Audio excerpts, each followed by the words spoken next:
तो बच्चों, मेरे हाथ में फिर आरोह पुस्तक है। पहले भी आरोह पर बात हुई ही है, और आरोह पुस्तक की कविता हम लोग पढ़ रहे थे, पतंग कविता। पतंग कविता का एक अनुच्छेद हम लोगों ने पढ़ा है। आपने गौर किया होगा, ध्यान दिया होगा, कक्षा में भी पढ़ाई हो चुकी है। अब दूसरे अनुच्छेद पर ध्यान दें। जन्म से ही अपने साथ लाते हैं कपास, पृथ्वी घूमती हुई आती है उनके बेचैन पैरों के पास।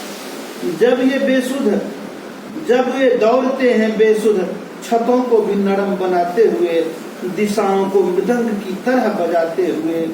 जब ये पेन भरते हुए चले आते हैं, डाल की तरह लचीले वेग से, अक्सर छतों के खतरनाक किनारों तक। उस समय गिरने से बचाता है उन्हें सिर्फ उनके ही रोमांचित शरीर का संगीत। पतंगों की धड़कती ऊंचाइयां उन्हें थाम लेती हैं महज एक धागे के सहारे। पतंगों के साथ साथ वे भी उड़ रहे हैं अपने रंध्रों के सहारे। तो बच्चों, यहाँ तक देखें कि जन्म से ही अपने साथ लाते हैं वे कपास, अर्थात वे बच्चे जन्म से ही कपास लाते हैं। जानते ही हैं आप लोग, कपास से ही धागा बनता है।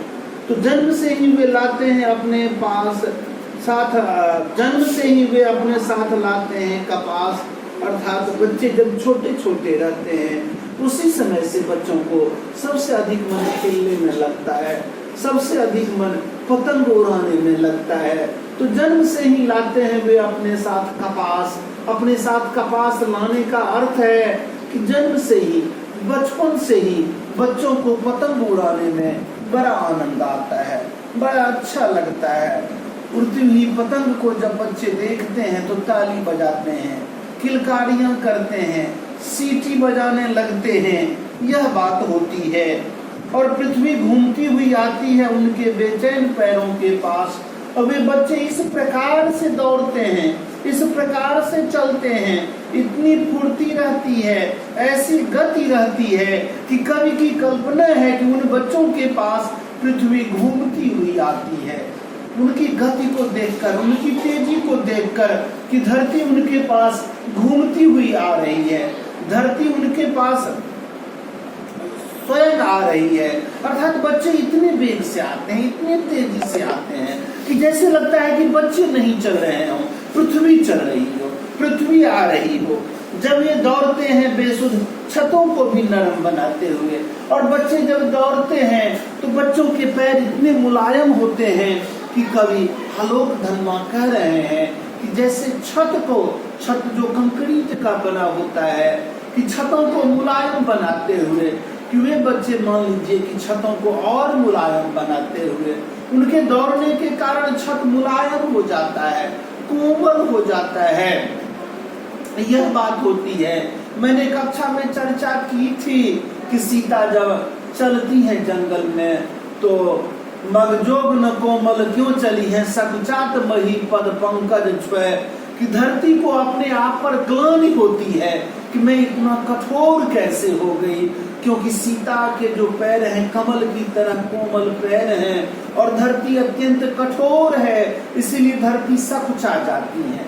यहाँ भी बच्चे जब दौड़ते हैं ये कंक्रीट से, चूना से, पत्थर से, सीमेंट से, बालू से बने हुए जो छत हैं, वे लगता है कि बच्चों के दौड़ने के कारण यह कठोर छत और मुलायम हो जाते हैं। छतों को भी नरम बनाते हुए, दिशाओं को मृदंग की तरह बजाते हुए। और बच्चे जब दौड़ते हैं धम धम धम धम की आवाज होती है, जैसे मृदंग को हम बजाते हैं उसी तरह बच्चे के दौड़ने के कारण आवाज होती है।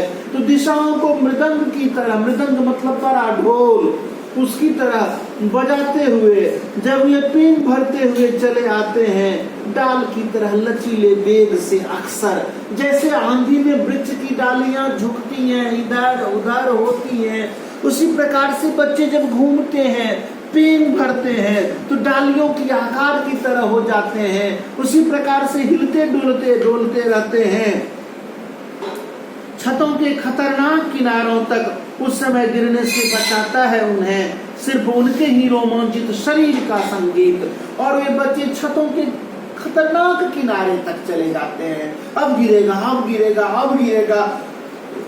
बच्चों के पास जो हो, लेकिन देखने वालों को एक अजीब सा डर होता है, कुछ घटना न घट जाए, कुछ बात न हो जाए। यह बात होती है खतरनाक किनारों तक। उस समय गिरने से बचाता है उन्हें सिर्फ उनके ही रोमांचित शरीर का संगीत। और वे जो बच्चे दौड़ते हैं, वे जो बच्चे चलते हैं, लगता है अब गिरेगा, अब गिरेगा, तब गिरेगा। उस समय में उनके ही अपने ही शरीर का संगीत, अपनी ही एक प्रकार की आवाज उन बच्चों को छतों से गिरने तक बचाते हैं।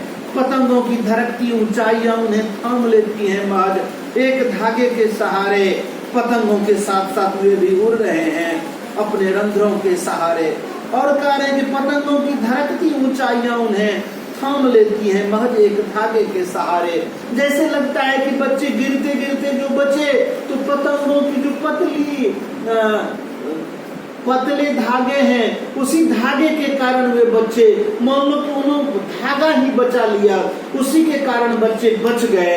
यह बात है, पतंगों के साथ साथ वे भी उड़ रहे हैं। और जैसे लगता है कि बच्चे का मन, बच्चे भी पतंगों के साथ उड़ रहे हैं, इतने प्रसन्न होते हैं, इतने आनंदित होते हैं, मन बाग बाग होता है कि लगता है कि बच्चे भी पतंगों के साथ उड़ रहे हैं, अपने ही रंध्रों के सहारे वे भी पतंगों के साथ उड़ रहे हैं। तो बच्चों ठीक है, आज इतना ही। थोड़ी सी कविता का थोड़ा सा अंश बचा, फिर अगले दिन। धन्यवाद।